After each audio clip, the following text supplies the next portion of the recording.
Hey everyone, my name's Jarret. I'm a Twitter ghostwriter who blends viral growth strategies with raw, real stories from my 20s.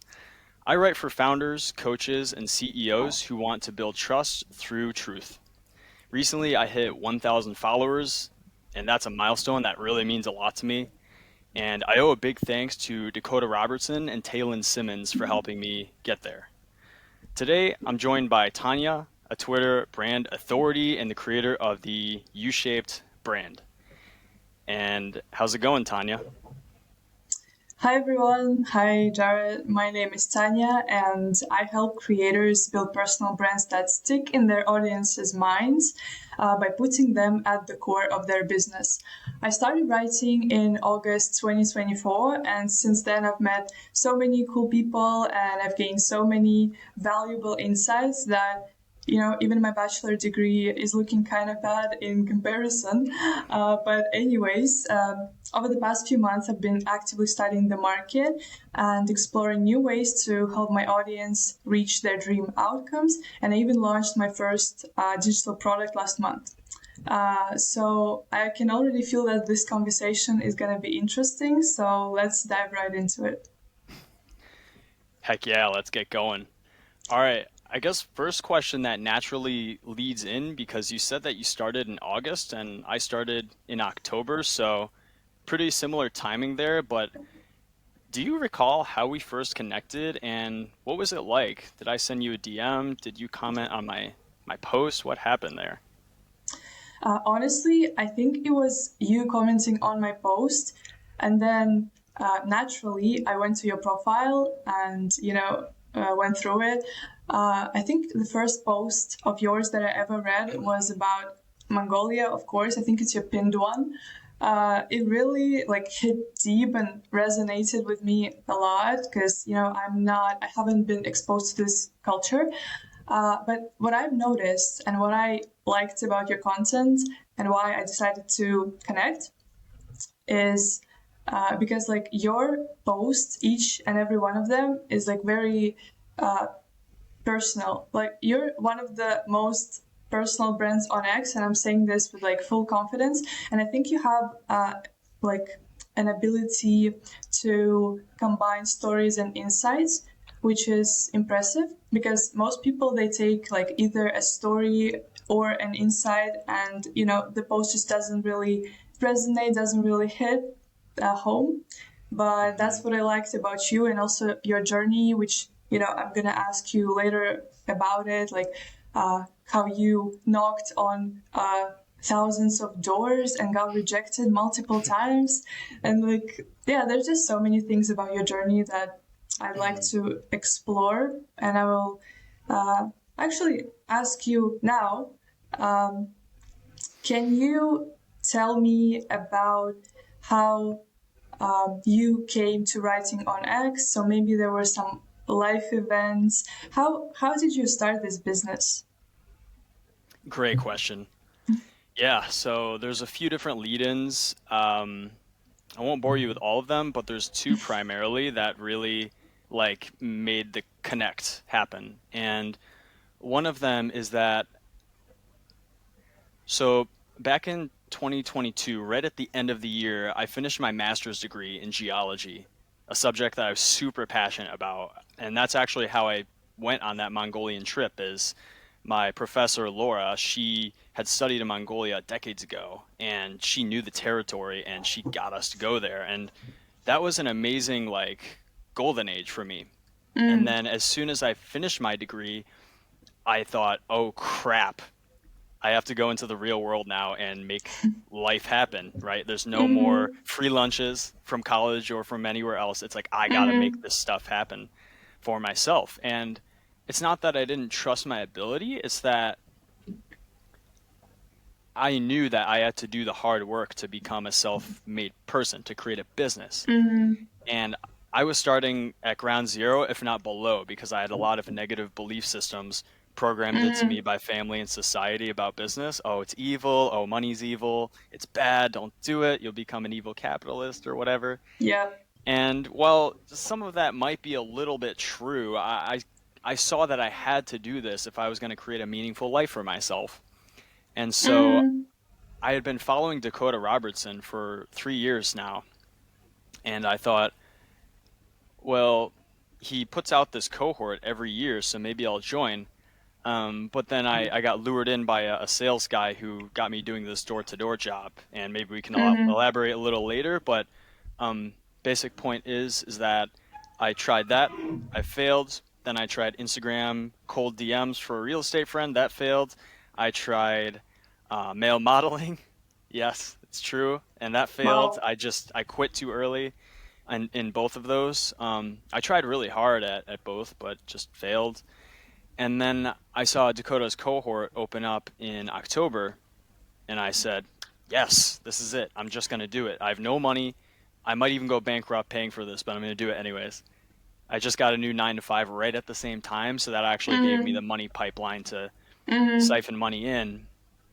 And lo and behold, I started a business. At first, I knew going into any big journey in my life, I know that it's going to be emotionally laborious. It's going to be hard, Mm-hmm. but I just saw no other way. I said, I have to do this because in order to hit these far off goals that I can see in my mind's eye, I need to start this business. And that's kind of how it came about. That's a whole hero's journey, if you ask me. Going from one thing, like ping ponging from one thing to another. Honestly, yeah, I think the fact that you tried so many things does help you now with business. Like maybe even your master's degree, who knows? I mean, even though you hate corporate America, but yeah, that's really impressive. And I mean, you're doing great for the amount of time you're on X, and I think you've learned a lot about business already. So let's just keep going. Yep. Heck yeah. Thank you. And, earlier you said that, there's something about my stories that speak to you. And I don't know what it is, but I was wondering if you could explain what your U-shaped branding is and what that actually means in practice and what that means to you when you tell your Yeah. stories. So a U-shaped brand is essentially a unique brand that has its own brand philosophy, brand language, brand mission, and that makes this brand memorable in on the timeline because as we know, there's a lot of um, generic advice and just copy pasted brands out here, even in 2025. But a U shaped brand is the one that turns your brand philosophies, your unique qualities into this like deep resonance with your audience. But it's not just about that. So it's not just about including your personality into your posts. It's not just about sharing your life stories or personal journey or struggles. That is great, but the U-shaped brand is also about deeply understanding your audience's needs and actually providing, like hitting them right into their pain points and just building this trust that is almost unbreakable and building effortless authority on the way because you are your most unique asset and people just overlook that. But it wasn't always like that, my U-shaped brand. I actually started with just posting whatever was on my mind. Like I would wake up and I posted my dating drama. I posted, you said about modeling, by the way, that's actually one of the things I'm pursuing now. I'm late to elaborate on that, but yeah. So yeah, I would just post random stuff that did resonate, but it didn't bring much value. And so now that I'm studying, the market, the niche mistakes, I'm like actually breaking things down. I bought some business courses and actually had a lot of sales calls. I reshaped my brand so that now it actually hits those pain points and builds that trust and authority. Because yeah, people think that building an authentic brand means just trauma dumping, but it's more than that. It's a lot more than that. And I just want to add this point on. I don't know if you all know this, but I actually started as a trauma healing account back when I first began in October. And it wasn't until mid-January when I sort of started changing my methods. You talk about going from more me focused to audience focused. Mm, Mid-January, I said, trauma healing is a great topic. It's something that's needed in the marketplace and in the world at large, but that's one of those ones that you really can't talk about unless you're an authority, like you're a therapist. mm, Like, yeah. say, Brian Mehrhofer, you might have seen him on the timeline. He doesn't just Mm, write great threads, he's also an actual therapist, and it's somebody that people can trust you to help them with that topic. And so mm-hmm, I said, okay, there's this thing I'm working on, but it's not really suitable for my business as much as I can tell great stories about it. It is also, in a way, kind of trauma dumping, quite literally. I was doing that in some of my first posts, and mm, they got okay engagement, but at the end of the day, I wanted to create something where I can make money, invest in myself, and then I can use that money to do whatever I want. I can heal my trauma, stuff like that, maybe create something like this later on. But yeah, that was the pivot point, I think, was going from me focused, and you went through this mm, journey, Tanya, me focused yeah, to more audience focused. And that's when you see the big yeah. flip. And I think this is a natural thing that a lot of creators, if you're watching this and you're relatively new, you're going to find it almost impossible to not make it about you until you realize, Mm-hmm, until you get the hit that this just doesn't work. And yeah. then you start DMing more, commenting on people's posts more. Okay, you know what? Let's get out of my ego for a second. Let's see what's this guy talking about? What's his journey? You start opening people's bios, profiles, and you just leave behind the whole competition of like, oh, does he have more followers? Does he not? And there might Yeah. still be a little bit of that. That's just conditioning, but a new thing is coming Mm-hmm. to the fore, and it's more about how can I help people? Yeah, no, definitely. I love how we reshaped our brands, and I think it happens not immediately, obviously. You have to learn a lot, you have to talk to a lot of people, you have to filter a lot of these people's advice to get there. But talking about like our mistakes or just, the mistakes in general, when you look at your niche, what's the biggest mistake you see that other ghostwriters make? That's a great question. I don't even have an answer right off the bat, to be honest with you. Mm, Um, I sort of have this principle, and I've always had it, and in some ways it's great, but in other ways it's not. mm, Um, Back when I did track and field in high school, excuse me, I did a sport called the pole vault. It's the one where you run with this really long stick, you plant it, and you jump over high bars. okay. Renaud Leviani of France used to hold the world record, by the way. And so I love that sport, and I was really passionate about it. And when I got to my junior and senior years, where I was jumping my best, the competition rose.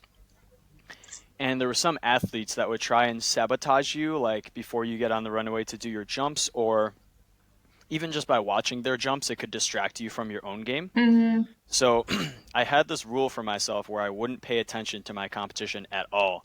I would just turn mm, away as soon as they would go to jump. I didn't care whether they made it or not. People would cheer, they wouldn't cheer. Like, I just didn't care. It's like, mm, I'm in my own world. I'm going to do my own game. And so with ghostwriting, I think that's naturally carried over where I'm not always watching what my competition's doing that closely because I'm just mm, so focused on what I'm building that it's not really a priority. But it could be mm, if I want to look to maybe some of the top echelon ghostwriters and see what kind of structures they're using. And this comes to another point, mm, a little tertiary, but I say emulate structure, but don't emulate style because style is personal. Structure mm. is it's more like the building blocks of what makes a good post or a good brand. So it's principle Mm. based. But So yeah, I don't really pay style, attention to them. yeah. So style plus structure. That's what you, yeah. Yep. I mean, honestly, it's great because it seems like you have that like solid intrinsic motivation that's literally unbreakable. And looking at the ghostwriter's niche, yeah, actually, no, I can't say anything either about that. And talking about my niche, I rarely go on my timeline, even. I don't know about you, but it's just because, it can distract you from your own voice. You can kind of get lost in all these like empty posts.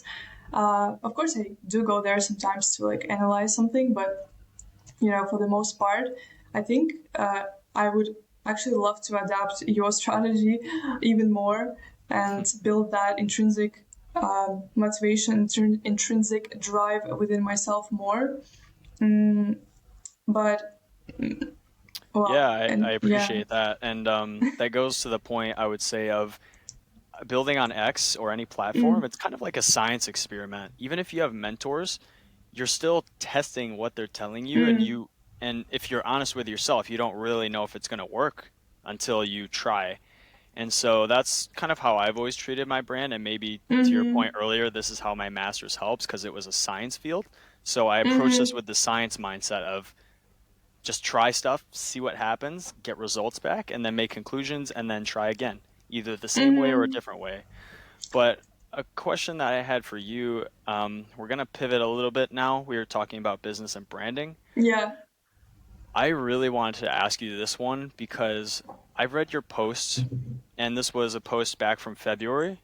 Ironically, Mm, around the time when we met, I think, because my Mongolia post was there. But I read your post about how you left your home country mm, to go to a new country for a new life and to even start your business. And that one actually really hit me the most out of any post of yours I've read. mm, And I would like you to please tell me more about how it felt in that transition period. What were the struggles that you went through, the mm. wins, the losses, sacrifices, and how do you see the progress you've made since then? Wow, that's an interesting question. And that post, honestly, it blew up, and I think a lot of people resonated with me, not just in the comments, but in the DMs. So I moved from my country to France, where I live now, in August 2023. So it's almost been 2 years. And, the transition wasn't easy. I The thing that like drove me to make that decision is because I've always wanted to study in Europe and live in Europe, even though I've been there, like I had been there a few times. But I think the biggest struggle for me was obviously not seeing my family much. So of course we FaceTime each other, but it's not the same. And I mean, I really hope I get to visit them this August because I haven't seen them in a while. I think when I was moving here, I already knew that I would have to start my life from scratch, not just language wise, because I didn't speak French. I didn't know what the French culture was about. I already knew, I'd have to face those struggles, but it didn't stop me because I also knew that, building a new life is pretty cool, and I would need to find myself here. And so that's what I've been doing these almost 2 years. So in May last year, I got into digital marketing. So I started doing content creation, and as you, I also tried like getting famous on Instagram and TikTok, and also, well, even YouTube a little bit. I do want to get on YouTube though, maybe sometime. But yeah, I got into digital marketing. I started filming content for brands, and I did an internship. But this is the fun story. So how I actually ended up on X is I created my portfolio, my video portfolio, uh, for brands, and I started like posting my videos on here. And then I saw all of you guys, I mean, all of the people who already had a business and who were making money out of it. And I was like, this is interesting. And, for some reason, it was just a quick shift. Like it just clicked when I started writing. I mean, I think I spent like maybe a week thinking, and like, should I do it? Should I not? Which honestly, it takes me longer time to make a decision like that.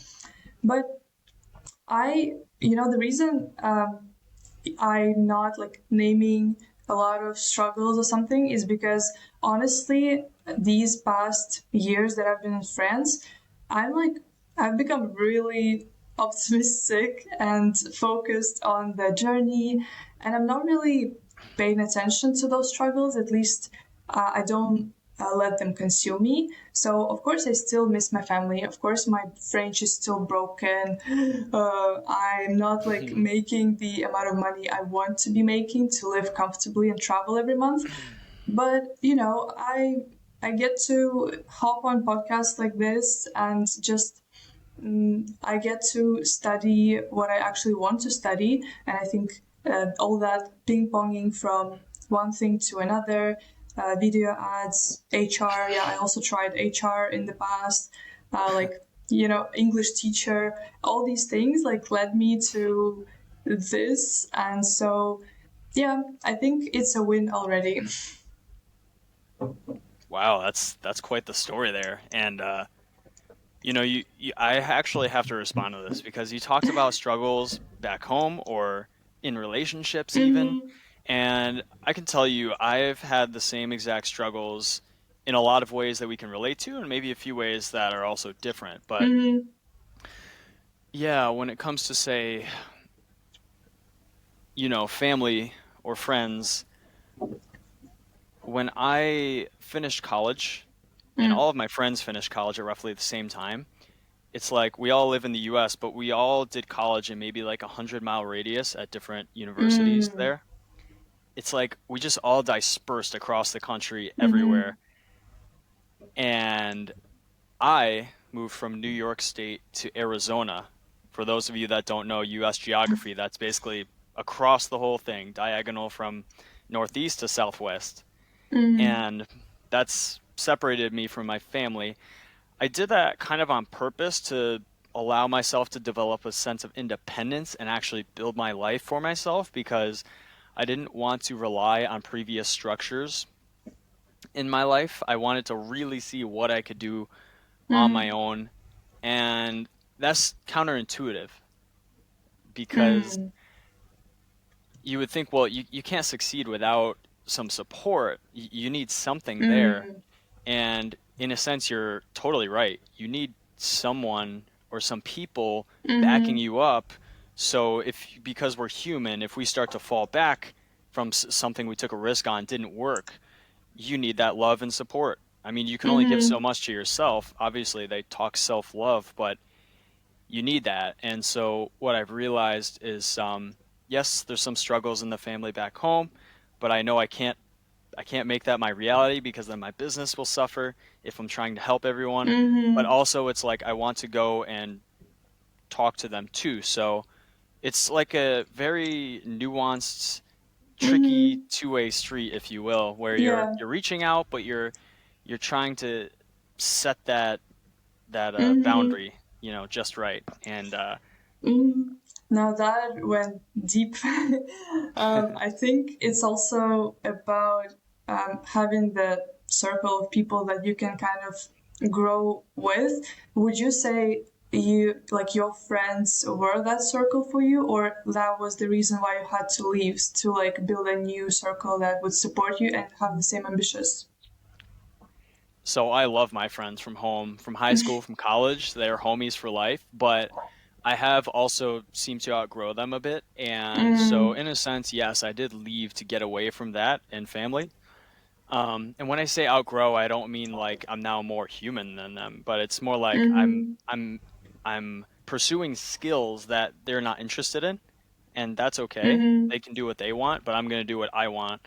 So I moved to Arizona, and I literally have a friend in person who's also building on X. So it's really fun to meet in mm, person, share yeah. ideas. So that way it's not like, because I was thinking about this yesterday, we're always meeting through text or even at best through video, but it still feels separate because there's something different energetically about that in person tango, if you will. Mhm. So it really Yeah. helps to be building with others. like this. Yeah, no, definitely. And I think we talked about this in the DMs, the community, how it's shifting from just being an offline community to like your online community actually becoming as, I don't know, as motivating, as close to you as your offline community could be. And I think we've touched on some values here, and I want to ask you finally about your Mongolian trip.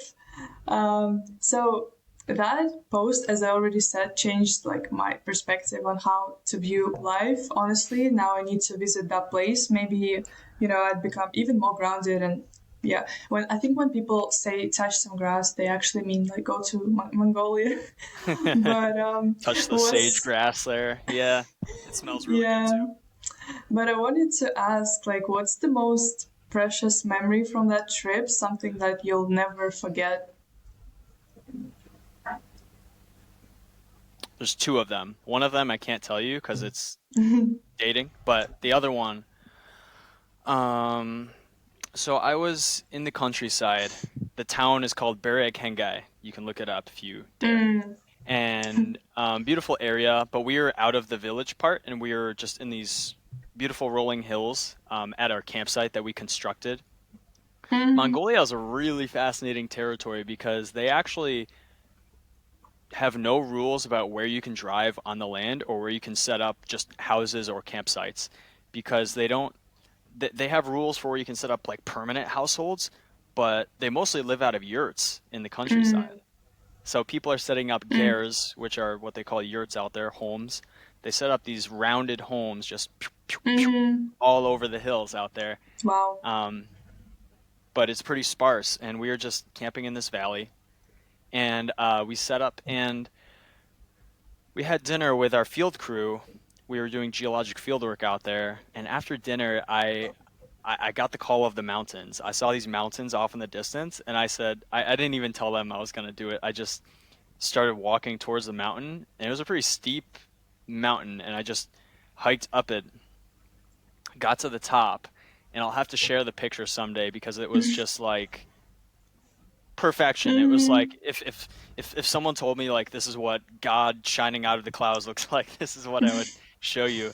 Oh my I god. literally got up there and it was all like dark indigo clouds, but I could see the campsite down there, and then I saw some light piercing through the clouds, and then the clouds just opened up and you saw the sun setting in the distance. It was pouring this like golden glow over the hills, and I was just like, "Holy crap." Like Oh my this is god. it. What more could I need in life? This is like one of those moments where it Mm. takes your breath away and it takes your mind's thoughts away and you're just left with naked reality in front of you. And I was like, this is it. This is it. And I knew I wanted to make a post about this place Mm-hmm. right then and there. And I made one on Instagram. If you look me up on Instagram, you can find it. It's not that Mm. great because I posted it way before I started writing on X, but basically I was like, I need to capture this somehow. And yeah, there's like other stuff I want to say, but I can't. But yeah. I It just mean, hit. Yeah, it just hit if you you. have any follow ups, it just hit. It did. Yeah. No, I mean, moments like this, I think it's not just about the scenery you saw, obviously. I think it's like these moments make you literally like reminisce your whole life, the past, the future. I don't know how that works, honestly, but when you look at some, I don't know, gorgeous sunset or some, I don't know, golden scenery, and when you're in a different place, especially like not in your maybe home country or something, it hits different. You're like, well, I'm standing here, like I have achieved this, and you just turn into this philosopher. And I think I I also had those moments when I was in hiking in Russia. Well, it's in my home country, but still, the hikes are beautiful, and you're just standing on the edge of the mountain, and you're like, oh my god, life! Like I'm like a small person in this whole world. Like there's just so much to see. Mm, but I think that trip to Mongolia really is. really memorable for you because you even wrote a thread about it and you pinned it. So was there like some cultural thing that they did that just was not like in the US? So when you ask a question like that, I try to strip away just all the inherent, like, for people who like traveling anyways, like the inherent Mm, awesomeness of being somewhere abroad because it just feels great if you like it. mm, It feels great. But then like stripping that away and it's like, okay, now what's the core of why I really fell in love with this place? mm, And most of it's ineffable, if I'm being honest with you. Like, I don't really know why. The things I love the mm, most in my life, I don't know why. And I think that's kind of just a law of the universe of human nature, yeah. is just how it works.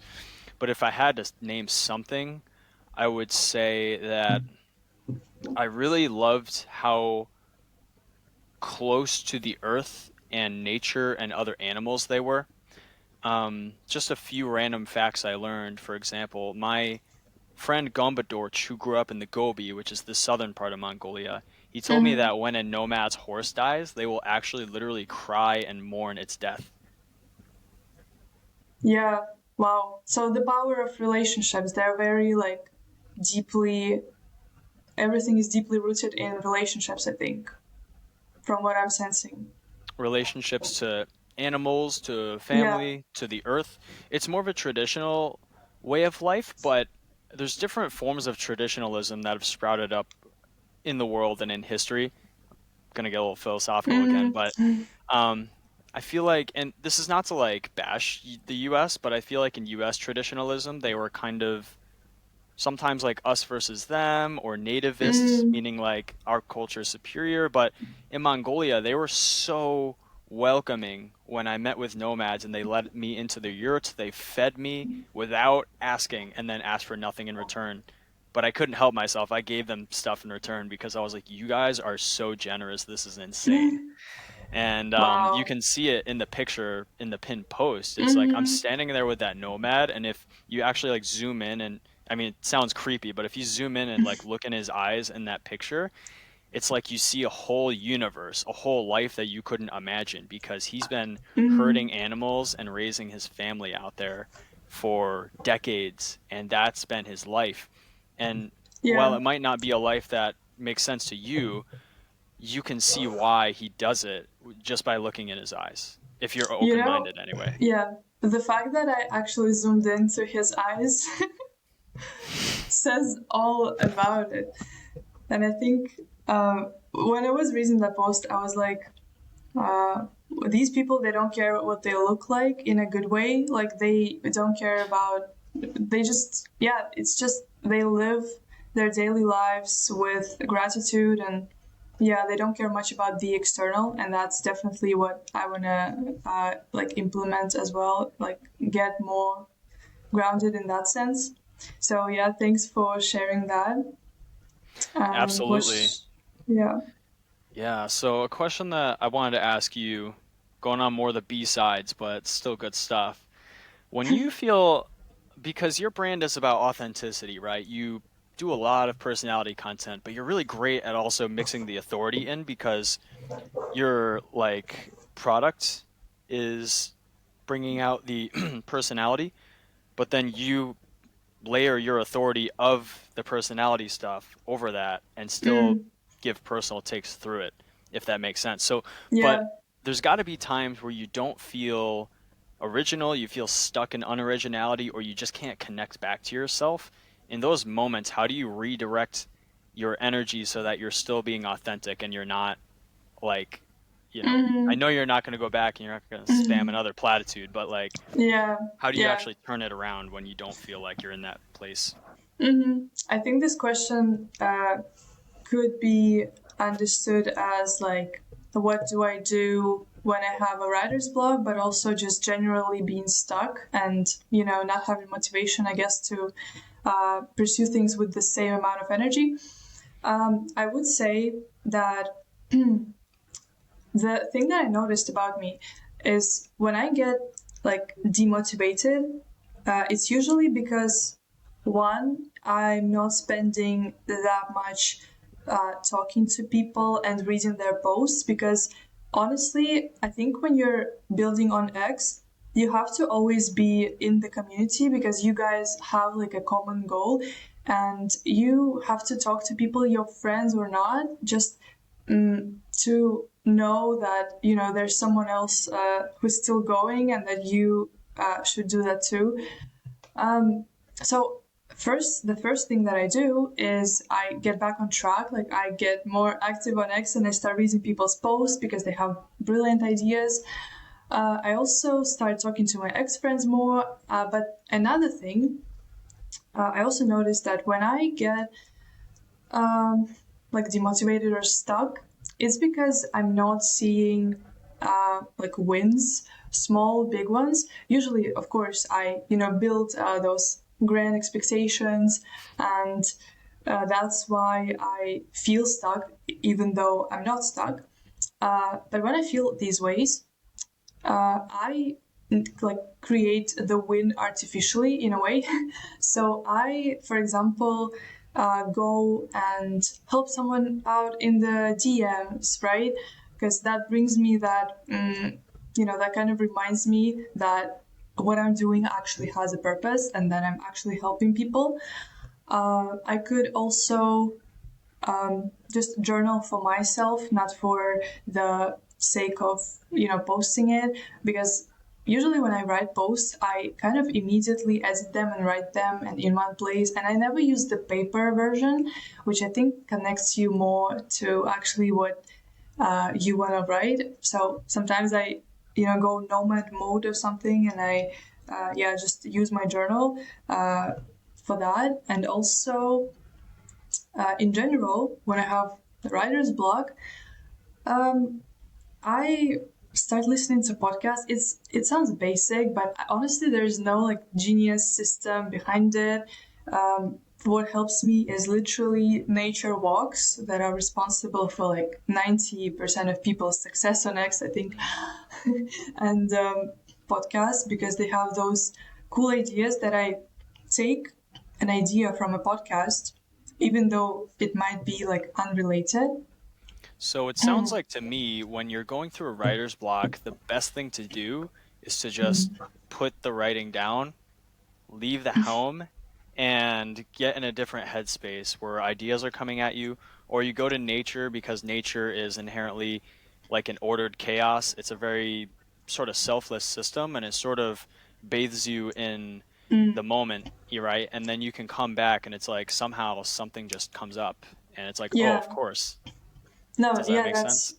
that's right. And also the habits. I think usually my habits slack at the same time where I feel demotivated. I don't know which one, like, sorry, which one like comes first. But yeah, so I try to like rebuild that routine that helps me get up every morning and do deep work. So But what what is about, oh, sorry. no, you're good. What is, I mean, there's so much we want to go through, right? Yeah. Uh, so what does deep work look like for you since you mentioned it? Um, well, I should say that what's leading up to deep work is as important as the deep work. I don't know why, but this month I've been talking to people and they all have been saying, like, girl, you should try not have breakfast before like doing deep work or any work in the morning. And, I decided to try it a few days ago, and it actually does work weirdly, because your stomach is not digesting food and you have a clearer mindset.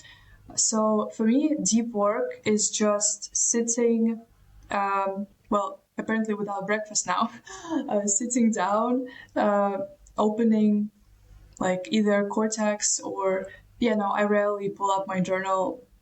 Usually it's like Cortex.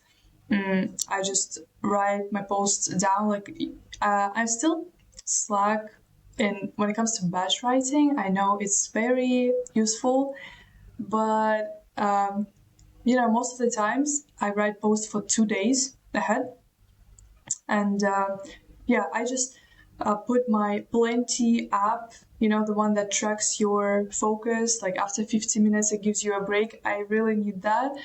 And yeah, no, I just have a glass of water next to me. And yeah, that's just how I roll. Nothing fancy. What about you?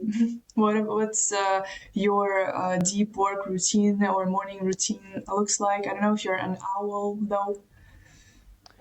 Well, this might come as a surprise to everybody watching this, and I'm going to be brutally honest here.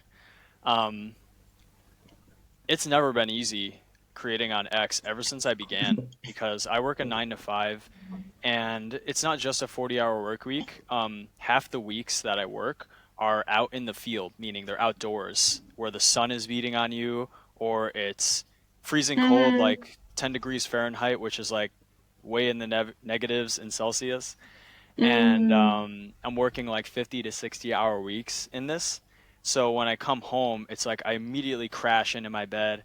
I wake up and I'm already on the computer. I'm typing, I'm coming up with posts, Mm-hmm. and it's kind of been that way since probably like the start of 2025. I don't really have much of a schedule. I've tried to set Mm-hmm. structures, but they always fall apart because my energy is just kind of Yeah. dancing all over the place. And so I'm trying to like get myself in alignment with the currents of my energy, Mm-hmm. like trying to either settle itself down or pump itself up so that I can write. And so I don't really have a big routine. I just kind of focus on these core like principles and values of mine, which is Mm-hmm. eat plant-based, raw, whole foods as much as possible. If you have to eat some processed, do it, but try and eat as healthy as you can. Ideally, plants mostly, like 80%, and then some meat to give you energy. And Mm-hmm. then that's just me. I know everyone has a different food philosophy these days, but Mm-hmm. I try to eat really healthy. I nap like 2 or 3 times a day. Ideally, I'm getting really great sleep at night, so I don't have to nap as much. Mm-hmm. And then, yeah, I'm always going on walks Yeah. or runs, or at least 2 workouts a week, even on my heaviest work weeks, Mm-hmm. just to get something in because you have body, mind, spirit, and you need to give each one a little bit of love. So, Mm-hmm. When do you write then? um, whenever I have the time. Mm-hmm.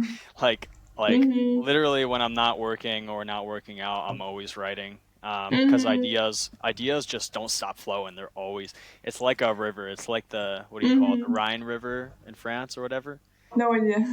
I don't know. It's like Yeah. the Mississippi River of the U.S. It's just always going, just always dumping out Mm-hmm. water, and Yeah. that's my mind. It's always going, and for better or for Mm-hmm. worse, it means infinite ideas. It also means staying up late, Yeah. but I write in the morning, afternoon, at night. Mm-hmm. I would say the best time for me to write is probably, and I just have peak performance in all areas for whatever reason at this time, but between like 6 and 8 p.m., I would say. Mm. No, I also love this time, yeah.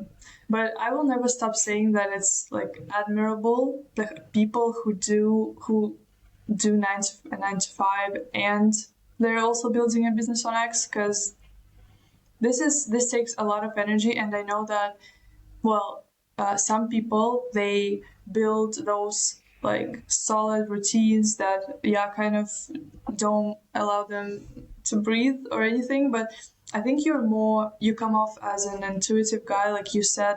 You just write whenever you can or want because you need energy obviously to do these things, and so you kind of go with how you feel as well, which is like some people ignore that and they grind until 2 a.m. or like 3 a.m. They just, I don't know, engage Yeah. for hours. But that's kind of that ruins that desire to build, even, I would say. Yeah, and I Yeah. would also say this. I think, by the way, do you know your Myers-Briggs type? I The four haven't, letters? yeah. So, uh, I, shit, sorry, ENTP. Okay, so I'm an INFP, so we're like almost Mm, the opposite. We have intuition and perceiving the yeah. similar. But the reason I say that is because I think that some of these strategies, different strategies that you see cropping up on X, just result in different personality types and Mm, different ways that like your unique genetics modulate your energy. So, one tip that I want to give for those of you watching is if the advice like genuinely does not make sense at all to your mind or your heart, discard it. I'm a science first guy, so I like to try everything, but I find that the stuff that I didn't really like to begin with never worked. So it's like find a mentor that's similar to your personality type, or they're just saying what makes the most sense to you, and they're also validated and socially proved, and then go with them. Because I've tried like most of the strategies out there, and some people genuinely can grow with platitudes, and it's insane. It's like how are you making an account with just two liners and that's all you do? But mm, another thing I wanted to say too is that you don't know what they were doing 2 years ago. They mm, might have been posting viral threads, and that's why they have 10,000 followers, and now all they do is platitudes. So um, I wanted to make this point mm-hmm. earlier because we were talking about how we had different strategies in the past, and then we had a pivot point from me to audience, audience. Yeah, And yeah, yeah, and I think, yeah, no, I agree because what you said about discarding the information, I guess that just doesn't apply to your life and to your ex journey. Because, yeah, I had some traumatic experiences with that as well. And funny you say that because a few months ago, I was almost ready to pay this one person like for their mentorship. But then, you know, I could see their testimonials. I could see how they actually have built some systems that help people achieve, their desired outcomes. And they actually helped me as well. But it's just like, I could feel that I don't vibe with this person and they come off as a little bit fake and I just didn't go with it. And I'm honestly grateful. And also, I don't know if probably you don't follow the X drama because but I remember a few months ago there was some X drama about a creator who just scammed everyone and he had like I think 2,000 followers and I talked to him in the DMs and I couldn't really tell that much. So yeah, you gotta be careful here and just not let all the advice out there like not absorb all of it because I had an experience like that with the sales calls where I just listened to everyone who tried to help me, and I just like all this advice, like it all got messed up in my mind, and I didn't know what was right for me. And I think it's important to not lose that unique voice when actually consuming information. that's a massive point. I'm glad you shared that. And just to add one more thing to it, I would say also, if you really love a creator and the way he or she does their content and you want to become a student of theirs, but then something feels off, like what Tanya was saying, when you go for it, do not do the program or pay for any of their stuff if you're just like seeking their validation, because at the end of the day, it can turn into a friendship, but it's a mentorship. It's a transaction Mm-hmm. in a sense. So be careful. Yeah. Always introspect before making a decision, and you'll be in good shape. But I think we have Mm-hmm. time for one more question each. What I wanted to ask you, Tanya, is what's one piece of your story that you were scared to share, and when you hit post, you were like, "Oh my God, this is gonna suck," and then when you got the feedback, it was actually like, "Wow," and this built my brand, and this was great, and stuff like this. Mm-hmm. I'm glad you asked that because I think for most people, how it happens is they post like platitudes and stuff that doesn't really resonate with their unique voice and themselves.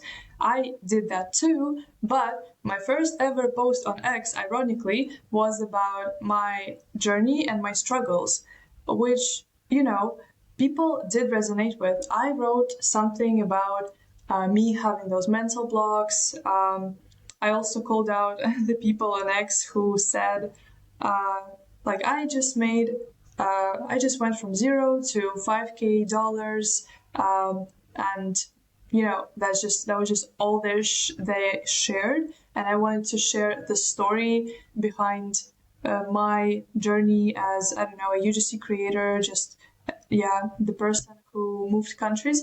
And yeah, that post resonated. And then I just started sharing more of my struggles. So I shared a story of how I was sitting at a hostel in Paris eating like a defrozen pizza, and I was happy. I was happy, and I was scared. I was scared to post this on X because everyone's like, they have this luxury lifestyle, and that's all they're portraying and making of their persona.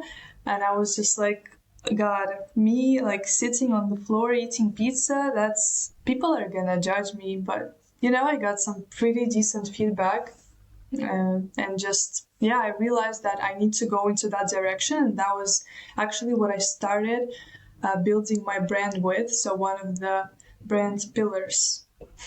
So yeah, that's it. Well, that's actually so relatable though. Starting eating food on the floor. When I moved into my apartment that I currently live in Arizona, I had no money. I was practically already broke, and then I Mm. crashed my car. I got like very minor accident, but still like it was bad enough that I couldn't take it back on the road for my job because I was an Mm-hmm. Uber driver, long story. But um basically I was in a bad place, but I just had enough money somehow to get this apartment, Mm-hmm. and I had so little to my name that all I like my friends felt bad for me, so they gave me a blow up mattress, and all I had was this blow up mattress and a blanket, no pillow, no food in the cupboards. I laid out a bunch of cardboard and I like put my books stacked up like this on the cardboard. And that's Oh my all god. that was in my apartment. And then I had a trash bag laying on the floor, not even a trash can. So I had literally nothing, but at least I had a space. Mm-hmm. And I was like eating food sitting on the side of my blow up mattress like this. Oh my god. Did And you ever share that on X? no, it's one of those stories that just fell through the cracks, but now I guess we can.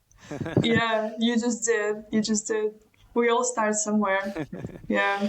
We do, and that's what everybody needs to understand is like we all start at different levels, and it really doesn't matter where you are. It's just a matter of like getting out of your own dynamic that's going on and realizing Mm-hmm. it just doesn't matter. Just enjoy the journey, enjoy where you are, and things Mm-hmm. will get better when you start to think of things in a better light. It's Yeah. that simple. Yeah, no, I agree. And talking about the journey, uh, I wanted to ask you this one last question that I think would perfectly like sum it all up. So, what's the lesson you learned on X that you apply in your life now? Maybe, yeah, maybe there's something that you learned from the interactions with people on X that you kind of implemented into the real life relationships, or yeah, just one lesson that you took from all this business building journey.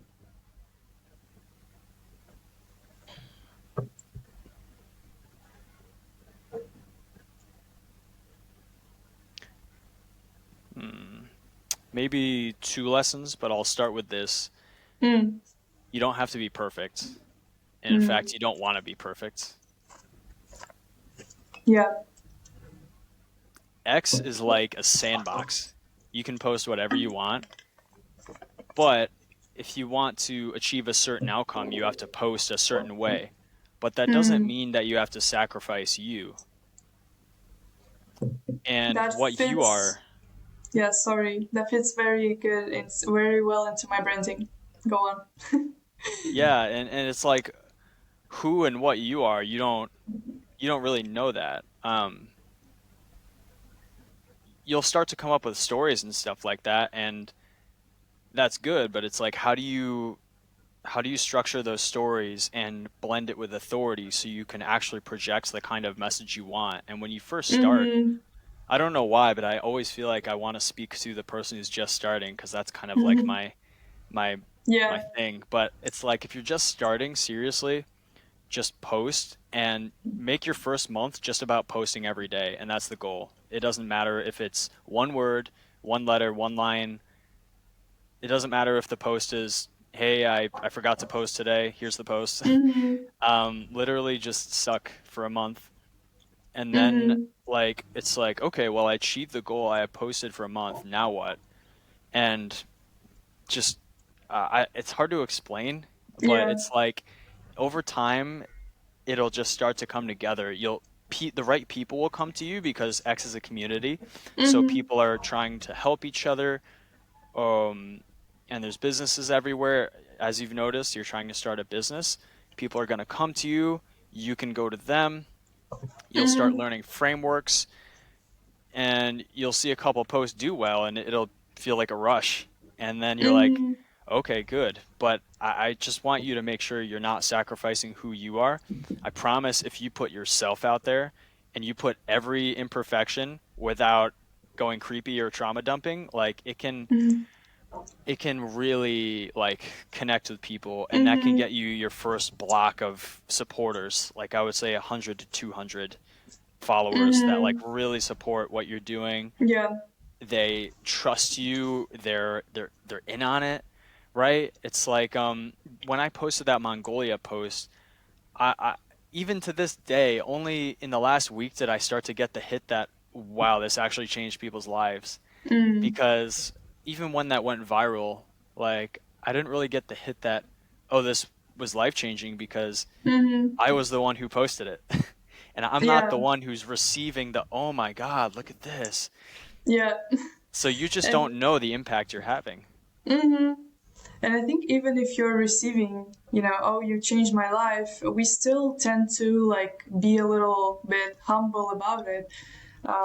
But what you said really resonated because I actually mentioned it in a few of my posts, and I just have this idea that just start writing, and when you keep writing, you're writing with passion, and then it takes the form. So don't try to flip it and start with like, I don't know, fitting yourself into some maybe niche standards, or just start with passion, like what you actually like writing about and what you think people would find use in. And then, okay, like eventually it will take the form. And my brand was not the way it was 5 months ago. Your brand also wasn't, was about like trauma. So yeah, I think this is great advice, and how you spoke to through the you lens. I think our audience will really find that personal and will really resonate with that. Happy to serve. So I guess with that, Tanya, we'll start to wrap it up here. If you're Yeah. watching this and you went through the entire podcast A to Z, front to back, I really appreciate that. You know, both Tanya and I took an hour out of our day to make this, not just for Mm-hmm. ourselves, but also to share some wisdom with you guys as I think a combined year of experience in front of you. So it's been a lot of fun. And I just want to end by Mm-hmm. saying that if you're a CEO, founder, or coach, and you want to increase your brand awareness, increase your following, or get more clients, I have a method that blends growth so you can get more eyeballs on your brand and authentic storytelling so your followers like you and want to buy from you. It's what I've used to grow my audience by 700 plus people in the past 2 months alone. So if you're interested, just click the link on my bio and fill out the quick type form, and we'll see if you're qualified. So, Tanya, any last words? How can we support your work? Well, you can always find me on X. I post new content every day, everything from, I don't know, embarrassing stories to my business fumbles. In fact, this a thread on my business fumbles is coming up next week. But last month, I launched my Uniquely You guide, which is like a collection of all my writing secrets. In these 8 months on X. And yeah, these writing secrets made my identity irreplaceable and bring me new, fresh leads weekly. So I poured my soul and expertise into it. So if that sounds interesting, you should definitely check that out.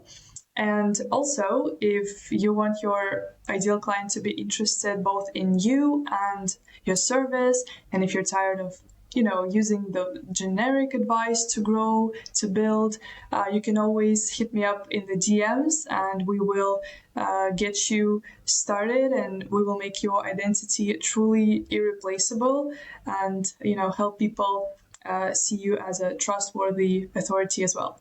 So I really enjoyed this conversation. I think you, Jarret, are very like raw in a good way. You just share what's on your mind.